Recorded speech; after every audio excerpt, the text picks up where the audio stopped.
All right, let's go. I kind of like facing Tatyova because it's really quite slow. I know it's really good. It's one of the best. It's probably the best uncommon commander out there, but it's very slow because nothing really synergizes with their stuff until turn 5 or 6, which gives us a bit of a window to kind of just tinker around and do stuff. And our hand is slow as well, so we have to be. Is that an enchantment? That is. We can actually use Lauren to kill this. That's kind of cool. Slow him down a bit. Boom. Nice. Again, this is a net deck. 100%. 100% net deck. Every single Tatyova deck I see has a Destiny Spinner. So, Scoot Swarm. Okay, so we have another answer for that as well. That's very, very fortunate. Exile that. Get rid of that, please.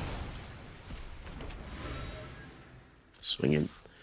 Now, it's very unlikely that Loran will be drawing them a card, but we'll see. I've used her a lot of times. I'm just very uncomfortable giving people cards. It's a strange ability. It's a strange ability because it's kind, giving somebody else a card. But I suppose that's the way White operates. Powerful with balance. That's White's mantra. And because of that, it's respectable because it's flavour, right? Alright, we'll go for Roaming Throne here. And then choose... I think we'll choose Elemental. I mean, we probably don't have any of... We probably don't have any Elks either, but I feel like Elemental shows up more than Elk. Now. Hopefully they don't have a way to get rid of a Roaming Throne. I'd love to play the Ugin. That's going to give us so much value. The fact they... Did they miss a land drop last turn? I'm not sure. If they miss one here, I feel like they're not playing enough. Okay, no, that's fine. Vorinclex. Okay, that's annoying.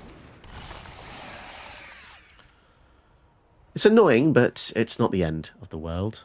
Because we have the Urza Silex. So I feel confident that this is going to help us. Procession. Let's do this though, because I want to just get a bit of mana. So we get 2 treasures. 2 cards. Hey, that's nice.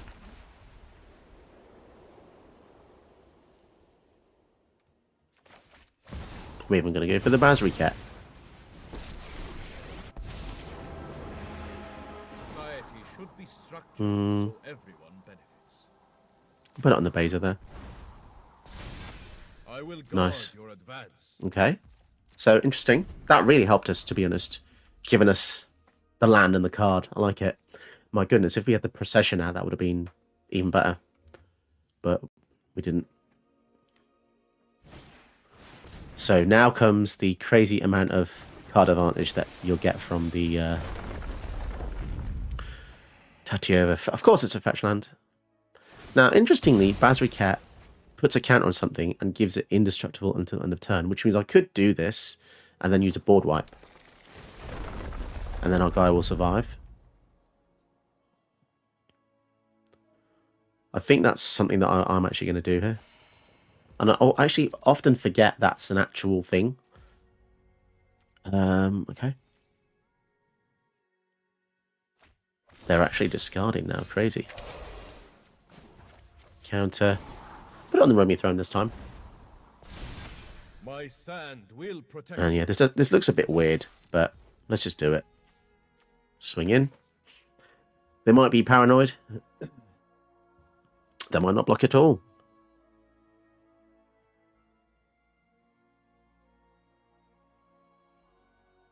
Because it's a weird looking attack, right? Wow, we just snuck in 12 damage. Oh, okay. That feels cheeky. That feels very cheeky. They were scared of a pump. Oh, I love bluff attacks. That's got to be one of the best parts of Magic is the bluff attack. You attack with things that look like they're going to die, and then your opponent's like, oh, that's a bit sus. And then they don't block and take loads of damage, and you just got free damage. The alternative to what I just did was just board wipe, but then that's kind of boring. Investigate human player neutral land this turn. Okay. Destroy up to 1 artifact. That's pretty strong. That's actually pretty strong.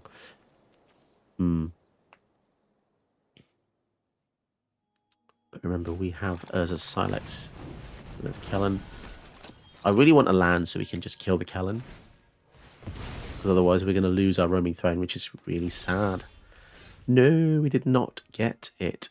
And he's going to blow up our guy. Destroy it if you controlled. How do I get around this then? By playing a stronger artifact?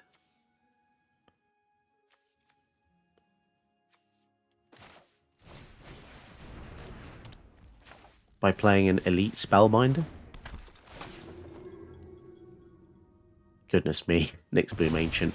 Otawara. No! So they have a way to stop Basri Cat there. Here's the thing though, if we smack him here, they're going to be down to 5. That's interesting. Down to 5. So they have to really use the Otawara, don't they? 4, 5, 6, 7, 8, 9. So that takes all their mana now. Scale the heights. Oh, they're going to make it bigger. That's what she said. Honey Garden. If they tap out, they won't have enough for ward. So they have to be careful. They need 2 mana to... Damn it. That's so irritating, actually. That is really irritating.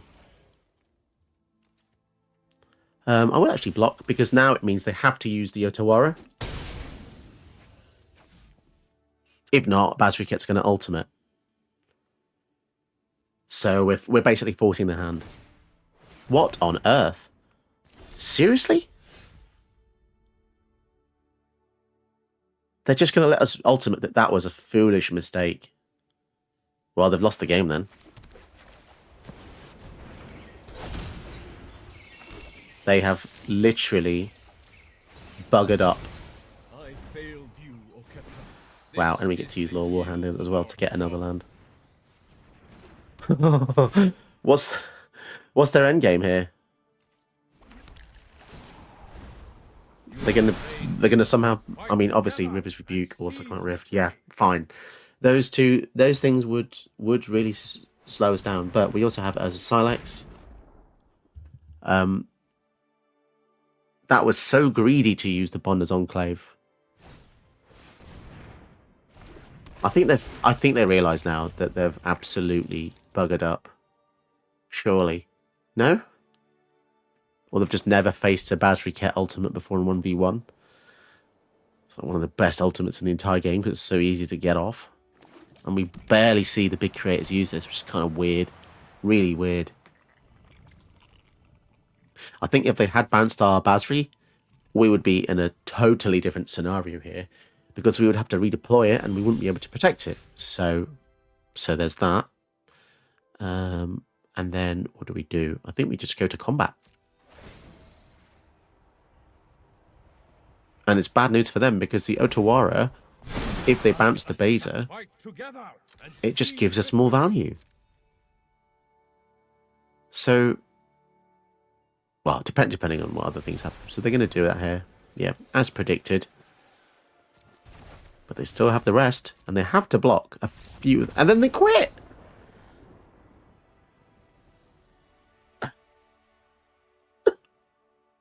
And there you have it. You know, the fruits of our labours, I guess, or the dank, the dirty, dead fruits of their misdeeds. I don't know, some fruit-related metaphor.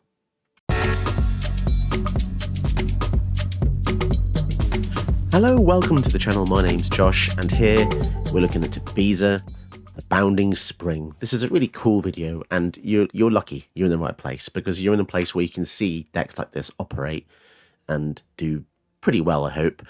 And a lot of other creators don't tend to do decks like this. This is a mono-white control build, which is something I absolutely love to do. I love to kind of force control in every colour I can see, and it's just nice to play something a bit different, and something that a lot of other people don't seem to be playing in the queue. So yeah, the deck is quite different from what you normally see, but it's good for a few reasons, because then people don't expect it, and then people can't really react to it. So the reason Beza is really cool is because it's always great when you're behind. And I'm always behind when I'm playing 1v1. For some reason, I always seem to go second. I have less things than my opponents, and that's probably because my opponent's using like the top tier stuff at all times. So if you want to challenge yourself to something that can equalize, that's why the deck's called the Equalizer, I would give this one a go. It's definitely not something that's always going to be ahead, but that's kind of the point. So let's see what it does. Whenever it comes in, you create a treasure. If your opponent has more lands, you get 4 life. If an opponent has more life, you create 2 fish. If an opponent has more creatures, and you draw a card, if an opponent has more cards. So as I said, wants you to be behind in 4 different sectors, which is really nice because we've made an ETB Matters deck, and we're going to exemplify that with Panharmonicon. So every time something comes in, you're going to get double triggers, which just works super well with Beza, especially if you're behind. It's going to push you in front a lot of the time.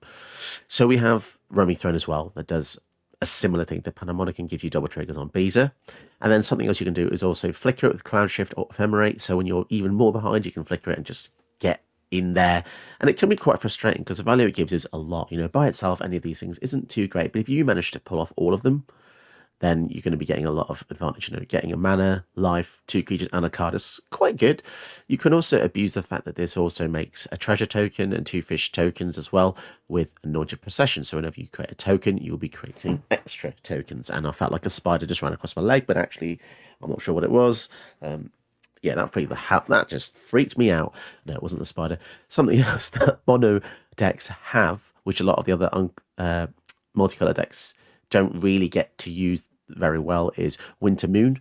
So players can't tap more than 1 non-basic untap step. So this stops a lot of the multicolor decks running you over. And we've got Zenith Chronicler as well. Whenever somebody casts multicolor spell, each other player draws a card. So this is going to be really, really great against opponents' multicolor decks, which is quite a lot of in the high end. So this is where all the exciting stuff is. We've got Ugin to take care of stuff, Chimel to give us more advantage, Suntitan to bring back small things, Farewell to clear the field, and the brand new released Elspeth some Champion, which synergizes really well with the deck because you want to kill everything, you want to make tokens as well, which is really good. We've got Invoke Justice, which is something that I recommend a lot of white players to include because it just brings back any permanent from your graveyard to the battlefield, which is already kind of crazy. And you can put 4 counters amongst creatures and vehicles you have. What else interesting? Virtue of Loyalty is nice to just give your tokens more counters and create a knight to season the burrow. This is an interesting new card. So you get 5 paws worth of modes, and you can use the 5 paws in any combination you want. So 1 paw, you get a rabbit. 2 paws, exile target non-permanent. Controller draws a card. That can be yourself as well. And 3 paws, return target opponent with mana value 3 less when you go to the battlefield with indestructible counter. That's kind of crazy in the right decks. Regal Caracol's nice because it comes in, creates 2 cats, which can be 4 cats with double tokens, and you know, just 1 card that makes 3 things. It's hard for your opponent to deal with because it's 3 things that they basically have to use a board wipe to get rid of. ECD, we've all seen that. To follow Faith, whenever you play a white permanent, you get a creature. Soldier, Catharsis Crusade, whenever a creature comes in, put a counter on each creature you control. This is just stupid with Beza because if Beza comes in when they have loads of creatures, you get 3 creatures.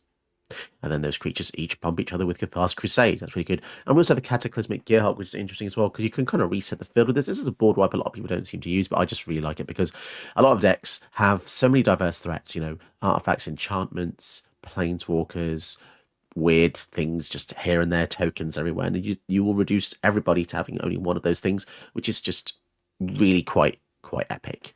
And yeah, it's just a really cool mono white control shell which focuses on making tokens and having 2 trigger ETBs doubled, which is just kind of nice. It fits really well in. I think mono white is in a really great position now. I think a few years ago it wasn't like this, but now I feel like they've got mono white down to a T, which is nice because wizards do mess up a lot of other things. It's such a shame because they make stuff like white really good and kind of fair and balanced, but then they just push other colors just way too far.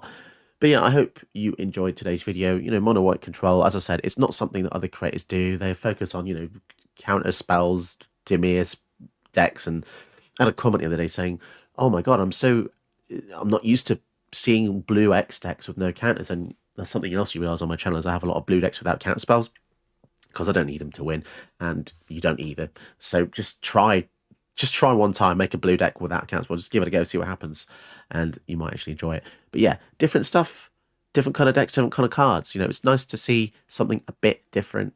We're all used to seeing the same stuff over and over again, and there's no right or wrong answer. You can use what you want, but just to see different things is really quite good for the soul. It's good for the soul. So let's get into today's gameplay. Huh.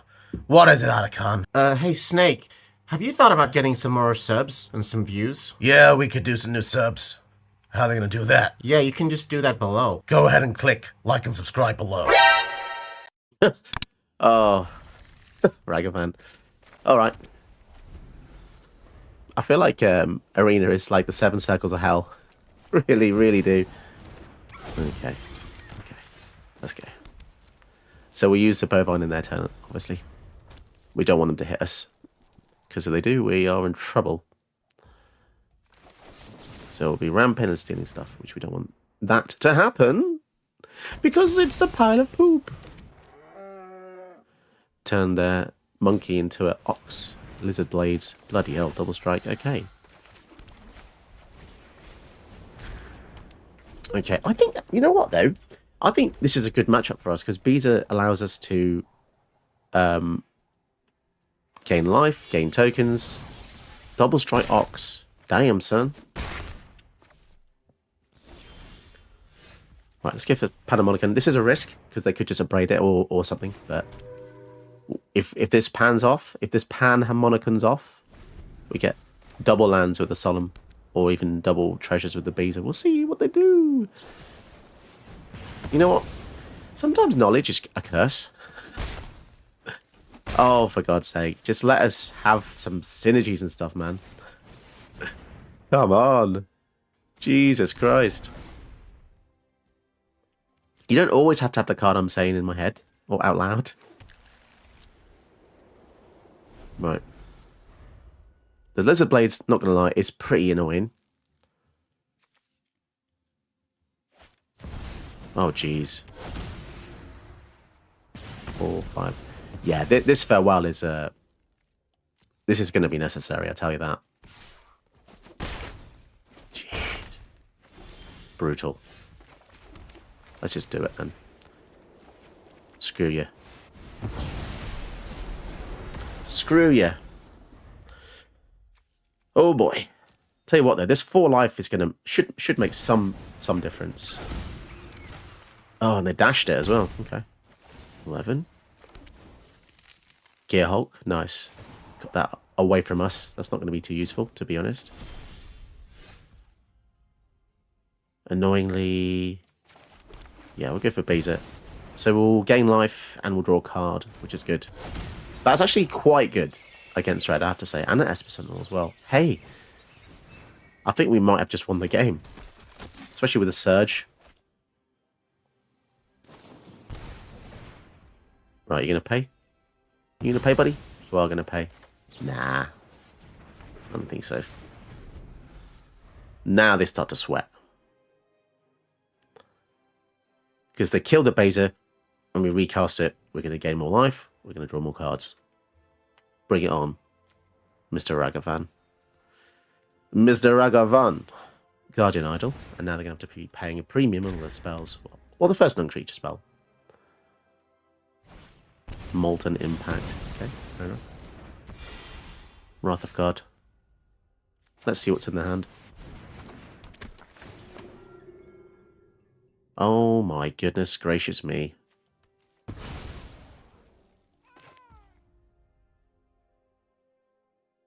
Oh no. I like that their Blood Moon's in the hand. That's pretty funny actually. Nice. Now, the irony that we're playing moons against each other, but my moon is more effective because their moon does 0 and mine does... it does something. The Inferno of the Star Mount is mildly terrifying. 8 mana though. 3, 4, 5, 6. Yeah. Full Steel Heart. The sword is kind of scary. Virtue. Ooh. Let's go. I think we're in a fantastic situation now. The Virtue has changed the game. It's changed the game. Now they die. Very, very quick.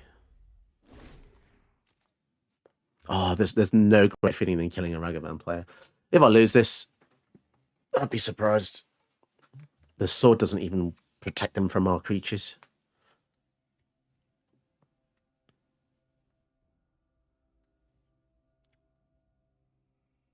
And yes, I know you've got a Manland and a Guardian Idol, and you can equip the sword, but it ain't going to come through. And I will gladly block your Faceless Haven with my Beza. You can just slowly read one card and then move on to the next rather than just flickering. Jeez. You can see it's funny, like, the body language, you can't see it, obviously, because we're playing digitally, but when someone's like, left and right, left and right, left and right, it's like, you know, you can tell the kind of confusion or panic. Okay, so they got rid of that. Play the Ragavan. Fair. So do we just go over the top and then Wrath of God, or what do we want to do? Annoyingly now, Beza won't gain us any life or do anything. Okay. But it is a body. It's a body.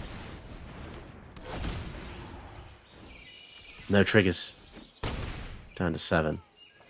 Trigger. Boom. 3, 4. Yep, and they can't cast their dragon. 3, 4, 5, 6, 7. They're one off. Well, that was for you guys. That one's for you. Enjoy. Oh. Okay, facing Teema Loot. And this card allows them to get lots of value from lots of different types of things. Now, interestingly,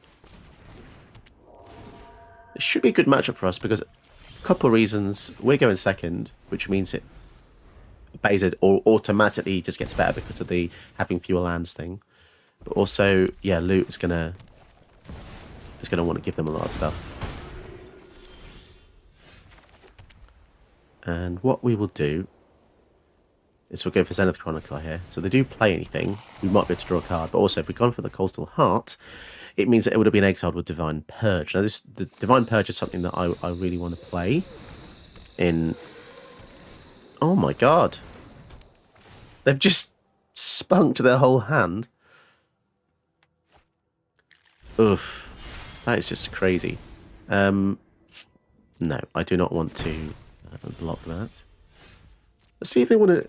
Oh, no. Actually, they've got a 4 toughness. Let's not do that. So instead, we will go for Divine Purge. Now, this really slows them down here. Makes all this stuff cost 2 more. Only artifacts and creatures, though. So we've got Lucky Park. For God's sake. This is what I mean, guys. This is what I was saying, you know. People use fake commanders. You know, it's just pure fakeness here. And then their deck includes all these, you know, pox and stuff. Oh, and Atali as well. Oh boy. What do they get?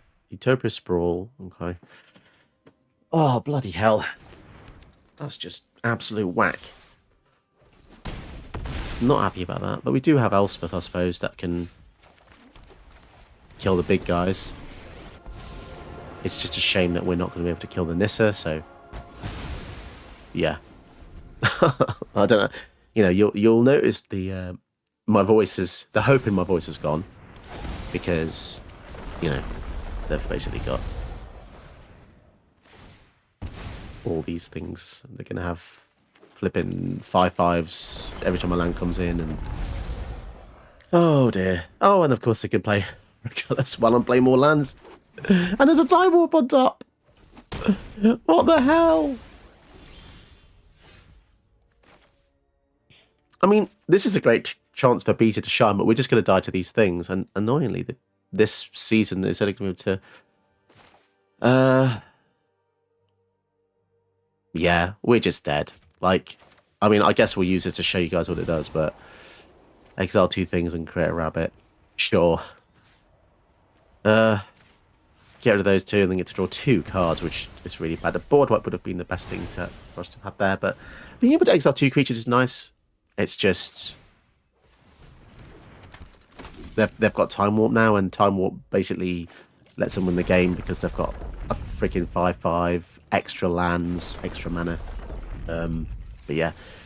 Just goes to show this is again one of those fake decks that has a seemingly interesting commander, but the deck is basically filled with normal stuff. So I'm just going to quit. There's no point. Time warp, and we've lost. Cool. Moving on. Let's see more positivity. All right. So we're going up against Delney, which is like a little Panharmonicon for tiny creatures. So it's always interesting to see this deck because there's a lot of different directions I can see it going in, but I'm guessing they're going to be weenies. Teeny weenies. If they attack with a savior, we're probably just going to flash in a knight here. There is no reason whatsoever that this should have instant speed, but there we go. Instant speed, knight with vigilance. I mean, I guess it's mythic, but I think even if that was sorcery speed, I'd probably still use it, to be honest. But yeah, killing the savior is nice because it means they can't protect their Delney in the following turn. But you're going. The fact we yet to go first is actually a bad thing. We want to get second with Beza because we want our opponent to have more things, but there we go. We're probably going to get an edge here by you being able to kill the Delney and smacking through. And 2 maps, which they can't really utilise because they've got no creatures. So do we just go for Beza and draw a card? I guess, just a bit of pressure. And then if it dies, we can resurrect it as well. Don't be scared to use it if you've got nothing better to do. Because, you know, it's a 4/5, ultimately. And we get to draw 1 card. Solitude? I did not expect that. And an answer for 0 mana. I feel like that was a really hyper-aggressive way of them stopping us from drawing a card. And I feel like they will really regret doing that. Because when you use 0 mana spells, it's kind of, you want to kind of be in a behind position yourself, because I don't think us resolving a 4/5 would have even been that great, to be honest. But, you know, they felt like it was necessary to do so. And interestingly, it doesn't synergize with Delney, so interesting inclusion there. I feel like somebody that does that is kind of like, they probably think they're better than they are. What are they going to do? Exile Solemn now? They're going to exile the Solemn, aren't they? Oh, they're going to ephemerate. In response, of course. I honestly don't see the reason of having to do that in response. And I'll tell you why in a second. Because now, when I attack, they can't flicker it. Next turn, they kind of just wasted saving 2 damage. But I guess the rebound on it means they draw 2 cards overall. Fair enough. But I would have rather saved that for a big attack. Like if I attacked with, like, let's say theoretically a 10/10, and then they block with an Overseer, and then they flicker it. Then they would have faded the damage and drawn a card as well. But maybe that means they're desperate for answers. I don't really know.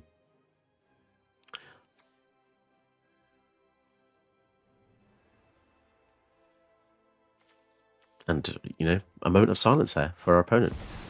Recruiter of the Guard. Search for creature types 2 or less, reveal it, put into your hand. Okay. Loran is exiled. Loran would have actually been a good answer for our Virtue of Loyalty, wouldn't it? Because this is going to come down soon. I mean, they could find something else similar to that, but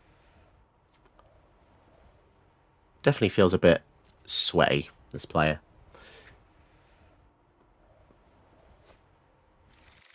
Dedicated Dollmaker and an Alchemy card. Ugh, gross. And Ocelot Pride. Jeez, they've got a lot of stuff. Okay. Well, now this is... They've got more creatures and they've got more cards. So we get 2 creatures and we get a card. And a Day of Judgment is kind of good. We'll see. We'll see what they want to do. Double blocking there. Creating 2 cats is really quite absurd. Especially for a 2-drop. I think this used to be a 1-drop, and in paper it still is. It's just for Alchemy they have Wreck on this. Exile up to 1, none took a permanent. Its controller creates a token as a copy of it, except it's not legendary and it's artifact. My god. That's really powerful. Exile something else and they get an artifact version of it. So it's like a permanent flicker, aka it's exiled forever. Tokens you control gain indestructible. And they're going to flicker something else. They are really not going to be happy with my next turn of blowing up their field, are they? They've definitely put all their eggs in one basket. Okay. And they're going to use a map token, which is... It just means I have no mana open. So they might just be kind of screwed here. If we use Day of Judgment, what else are they going to come back with? They've got one card in hand and the commander. And they're just creating just a shed load of tokens with these stupid cats. That is ridiculous. Well, if we didn't have the Day of Judgment, I don't feel like we would be able to come back from this.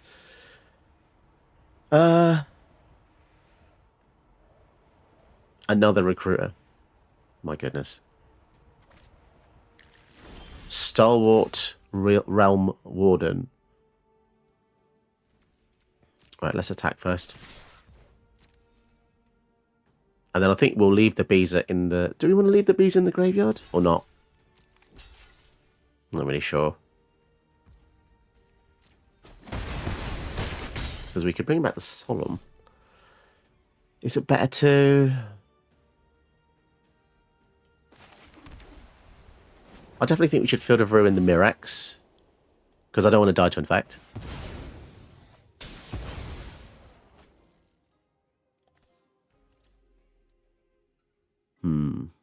Is this a good idea here to use the Day of Judgment first? Yeah, okay.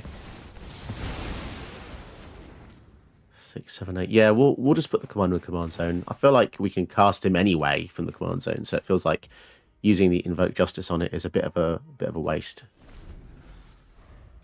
Because we can just use it to bring back the Solemn and just get another land and so on. I feel like our Claim Jump is kind of useless this game as such, but we'll see. Delney? Minister Tirith, so they can draw cards with that. Oh dear. Another land that we have to deal with, annoyingly. And that's a 3-drop. Oh, that was lucky. Another removal spell. They really, really want Delney to come down, don't they? But we are going to try our best to stop them. 5, 6, 7, 8. And I think at this point we just play the Claim Jumper. 4, 5, 6, 7. We're so ahead on lands now. The issue with stuff that ramps like Solemn is the more of them you have, it's kind of like diminishing returns. Farewell. Okay. We could just use this to get rid of the angels. Yeah, let's go for Virtue. And then we'll just make our Claim Jumper bigger, because these angels are going to get annoying. Maxing out with the Delney here, swinging us for 8. One Power Stone, that's not too good. We bring back the Solemn, which gives us another land.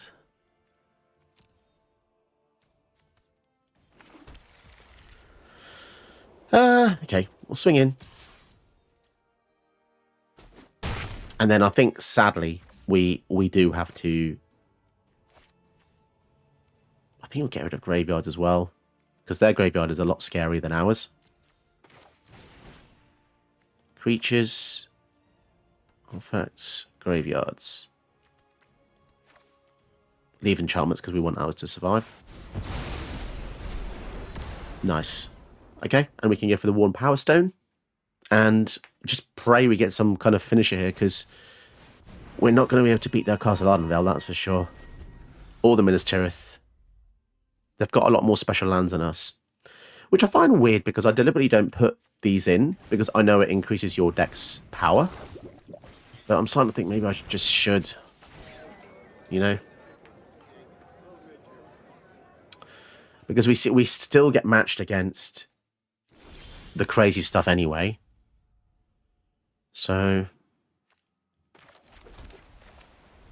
they've got more creatures. So now we're torn between, do we want to draw a card or get more creatures? Because if we play this right now, we currently get 2 creatures. Okay? Because I've got more creatures.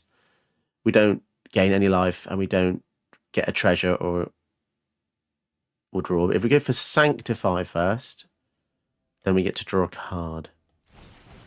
So I think that's the right choice.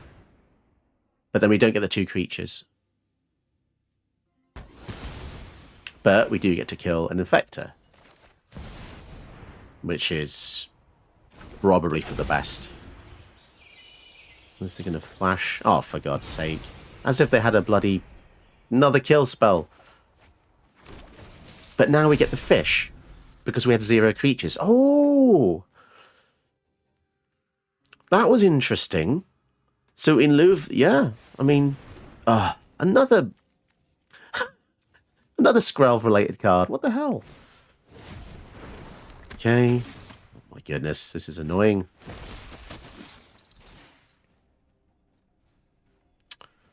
Yep, that is annoying. Well, if we do this, now we get nothing. Because they've got...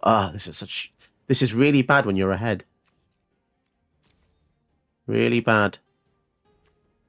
I'm just going to play it.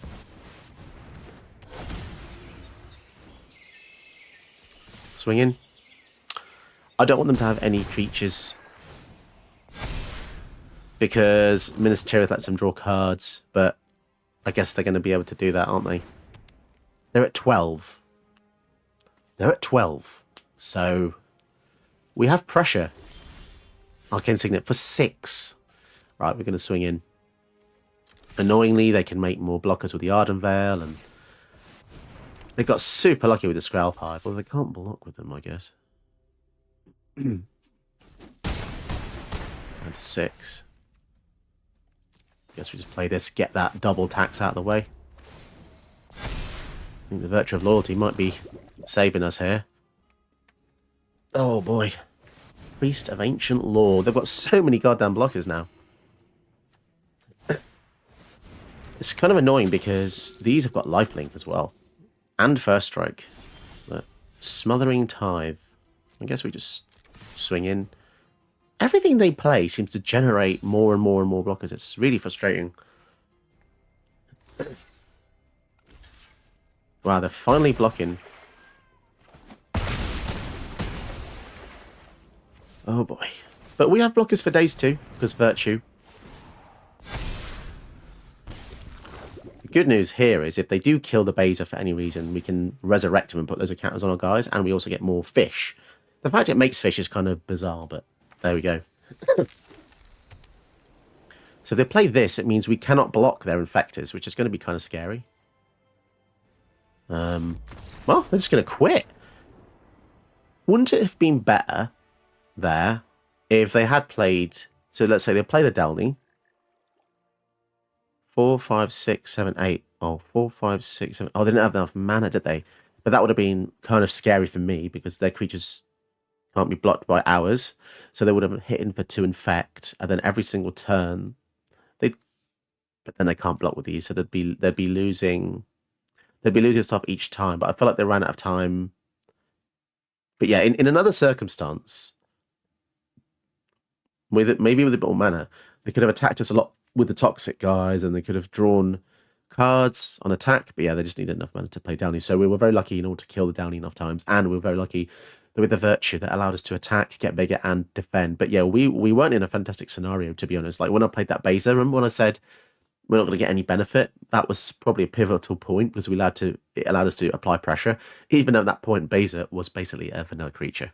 All right, we'll risk this. Facing Tamiyo, which is a really powerful deck because they basically have 1 mana. Planeswalker that will flip pretty soon. Doesn't look too good, but whenever they draw 2 cards, whenever they draw their 3rd card in a turn, she flips. But that's obviously mitigated by whenever they attack, they investigate, which is an interesting flavour, but kind of undercosted. I think 1 mana is a bit much. Oh my god, and they've already flipped her.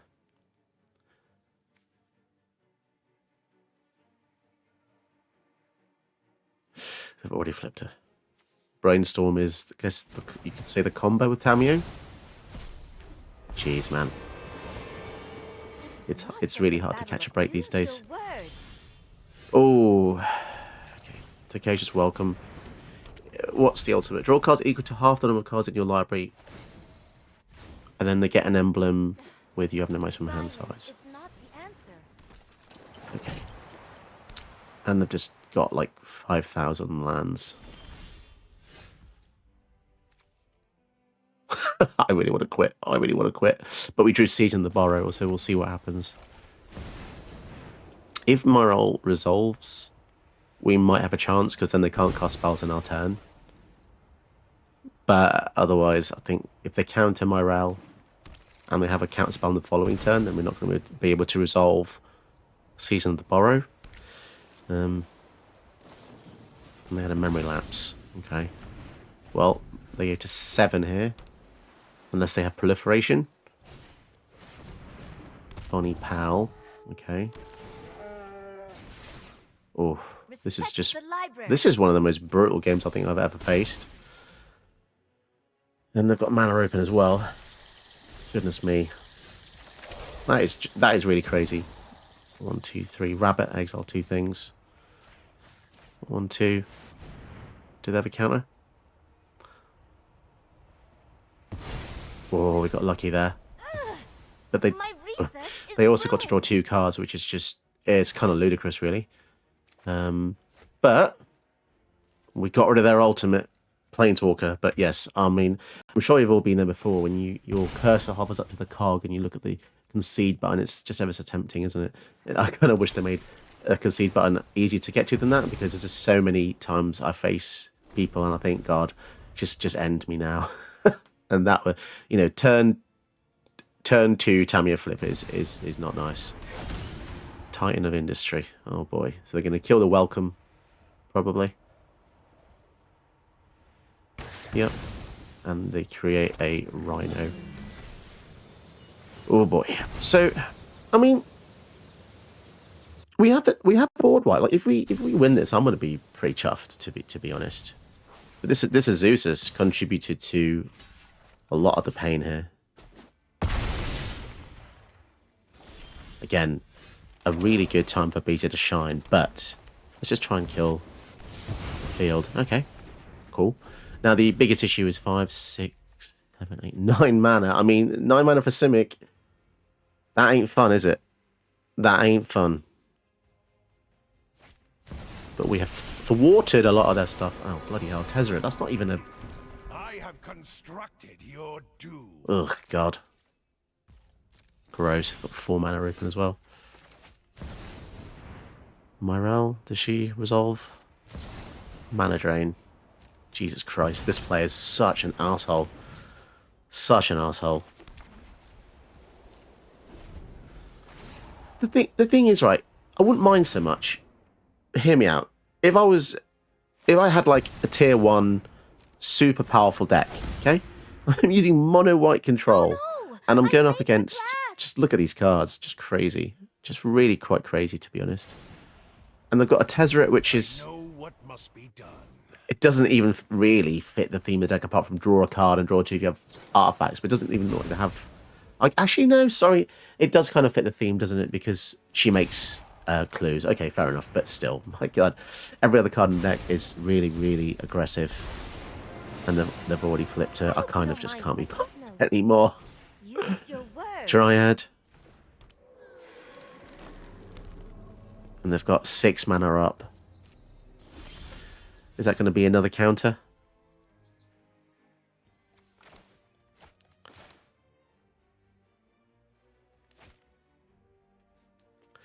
I don't know. Is that even worth trying at this point? So this kills one of the walkers, I suppose, if it resolves.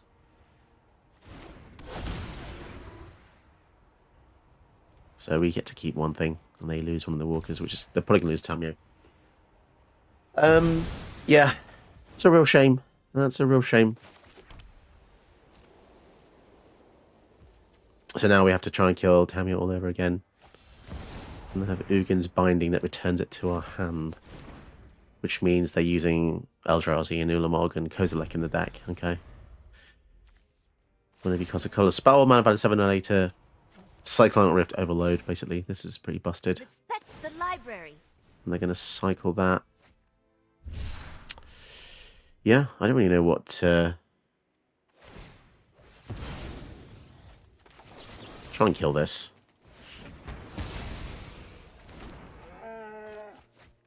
Draw 3 cards, discard 3 cards. Bloody hell. Maybe we should have saved that. But I feel like the Dryad was just...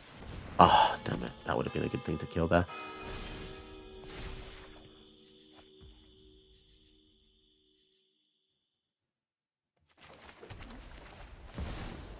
Okay, let's see what they've got. Sadly, Beza's not going to have any value either. Yeah, I really wish I had used this on the midnight clock, to be honest. But oh well, I wasn't to know. And we'll go for this as well because we need to apply pressure to the Tamiyo, to be honest. And we draw a Zenith Chronicler, which is kind of a little treasure. Kind of cute little thing there. But yeah, Zenith Chronicler, I don't know how useful that's going to be. This midnight clock's going to go off and it's going to kill us. Use your word. Oh my goodness, and a bloody River's Rebuke. And the Sage of Latnam. Goodness me. And they're at bloody ultimate with the Tamiyo as well. Yeah, nothing we can do. Yeah, I should have conceded a lot earlier there. That was such a toxic deck. Unbelievable that the algorithm thinks that that is an equal match to our deck. So insulting. This game is such an insult to players like me, because I feel like I just try so hard to make, you know, interesting fun decks for my audience to see, and every single day I'm faced with just bullshit like this. You know, 1 mana walkers a flip on turn 2 and literally net decked. Oh my god, I know every one of these cards. I don't want to look through someone's grave and go, yeah, no, as in KNOW. Like, yes, I know them all. I've seen them all. I want to look in someone's grave and I go, oh wow, what's this? What's that? I even know what Sage of Latnam is. This is the most interesting card on the deck. And, oh my god, it's a sad state, isn't it? It really is. Did you know that you can help my channel by watching another one of my videos? Go ahead, you know you want to.